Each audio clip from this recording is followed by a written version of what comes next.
Oh, yeah. No, babe. I know we're flying into battle, and we're supposed to be really focused on what could be our last time fighting for the rebellion. But I just wanted to tell you, babe, that we got more important things to think about, like making love. For example, babe, y'all don't know, but I've been stocking up on that Force Viagra, babe. And let me tell you, that stuff, it works wonders.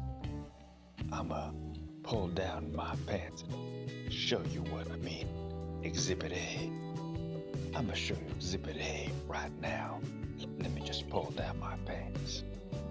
And babe, I know you said, may the force be with us, but babe, who needs the force when you got this Viagra?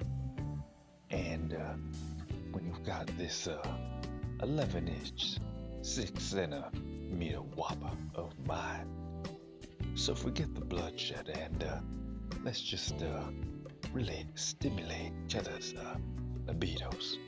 Cause we ain't gonna get blown up anyway by that massive Death Star blaster anyhow.